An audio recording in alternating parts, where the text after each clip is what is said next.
صحیح مسلم حدیث نمبر 341۔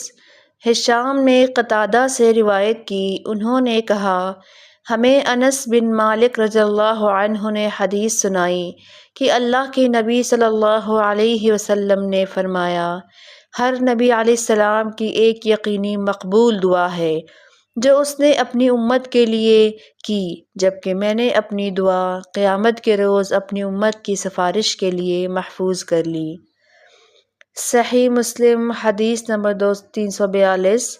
مذکورہ بالا روایت ہشام کے بجائے شعبہ نے قتادہ سے باقی ماندہ اسی سند کے ساتھ بیان کی۔ صحیح مسلم حدیث نمبر 343۔ وکی اور ابو اسامہ نے مسعر سے حدیث سنی، انہوں نے قتادہ سے اسی سند کے ساتھ یہی روایت بیان کی۔ اتنا فرق ہے کہ وکی کی روایت کے الفاظ ہیں، آپ صلی اللہ علیہ وسلم نے فرمایا ہر نبی علیہ السلام کو ایک دعا عطا کی گئی ہے، اور ابو اسامہ کی روایت کے الفاظ ہیں، نبی اکرم صلی اللہ علیہ وسلم سے روایت ہے۔ صحیح مسلم حدیث نمبر 344۔ معتمر کے والد سلیمان بن ترخان نے حضرت انس رضی اللہ عنہ سے روایت کی کہ اللہ کے نبی صلی اللہ علیہ وسلم نے فرمایا، آگے کی حضرت انس رضی اللہ عنہ کی روایت کی طرح ہے۔ صحیح مسلم حدیث نمبر 345۔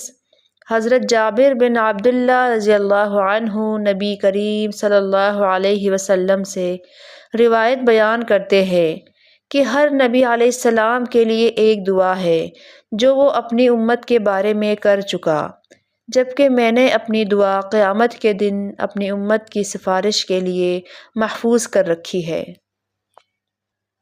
صحیح مسلم حدیث نمبر 346۔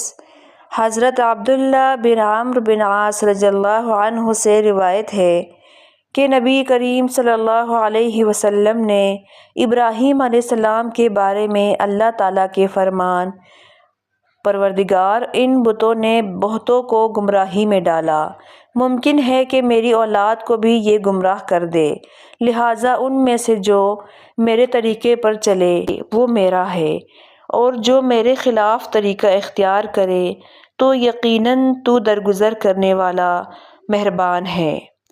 اور عیسیٰ علیہ السلام کے قول، اگر تو انہیں عذاب دے تو وہ تیرے بندے ہیں، اور اگر تو انہیں معاف فرما دے تو بلا شبہ تو ہی غالب حکمت والا ہے، کی تلاوت فرمائی، اور اپنے ہاتھ اٹھا کر فرمایا، اے اللہ میری امت میری امت، اور بے اختیار رو پڑے۔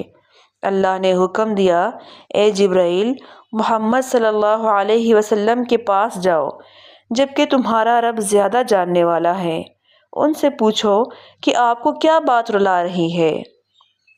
جبرائیل علیہ السلام آپ صلی اللہ علیہ وسلم کے پاس آئے اور وجہ پوچھی تو رسول صلی اللہ علیہ وسلم نے جو بات کہی تھی ان کو بتائی، جبکہ وہ اللہ اس بات سے زیادہ اچھی طرح آگاہ ہے۔ اس پر اللہ تعالیٰ نے فرمایا، اے جبریل، محمد صلی اللہ علیہ وسلم کے پاس جاؤ اور کہو کہ ہم آپ کی امت کے بارے میں آپ کو راضی کریں گے اور ہم آپ کو تکلیف نہ ہونے دیں گے۔ صحیح مسلم حدیث نمبر 347۔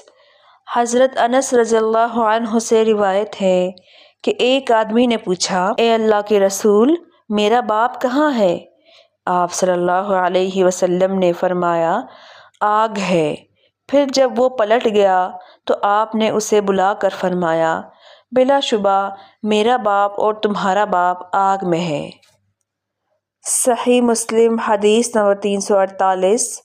جریر نے عبد الملک بن عمیر سے حدیث سنائی، انہوں نے موسیٰ بن طلحہ اور انہوں نے حضرت ابو ہریرہ رضی اللہ عنہ سے روایت کی کہ جب یہ آیت اتری اور اپنے قریبی رشتہ داروں کو ڈرائیے، تو رسول صلی اللہ علیہ وسلم نے قریش کو بلایا۔ جب وہ جمع ہو گئے تو آپ صلی اللہ علیہ وسلم نے عمومی حیثیت سے سب کو اور خاص کر کے الگ خاندانوں اور لوگوں کے نام لے لے کر فرمایا، اے کعب بن لؤی کی اولاد اپنے آپ کو آگ سے بچا لو۔ اے مرہ بن کعب کی اولاد اپنے آپ کو آگ سے بچا لو۔ اے عبد مناف کی اولاد اپنے آپ کو آگ سے بچا لو۔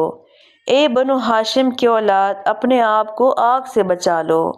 اے عبد المطلب کی اولاد اپنے آپ کو آگ سے بچا لو۔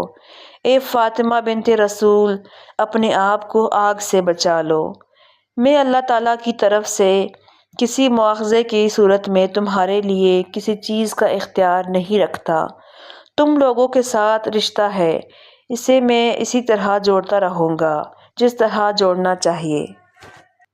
صحیح مسلم حدیث نمبر 349۔ عبد الملک سے جریر کے علاوہ ابو عوانہ نے بھی یہ حدیث اسی سند کے ساتھ بیان کی، لیکن جریر کی روایت زیادہ مکمل اور سیر حاصل ہے۔ صحیح مسلم حدیث نمبر 350۔ حضرت عائشہ رضی اللہ عنہا سے روایت ہے، انہوں نے کہا کہ جب آیت اور اپنے قریبی رشتہ داروں کو ڈرائیے نازل ہوئی تو رسول صلی اللہ علیہ وسلم نے صفا پہاڑی پر کھڑے ہو کر فرمایا، اے محمد صلی اللہ علیہ وسلم کی بیٹی فاطمہ، اے عبد المطلب کی بیٹی صفیہ، اے عبد المطلب کی اولاد، میں اللہ تعالیٰ کی طرف سے تمہارے لیے کسی چیز کا اختیار نہیں رکھتا۔ ہاں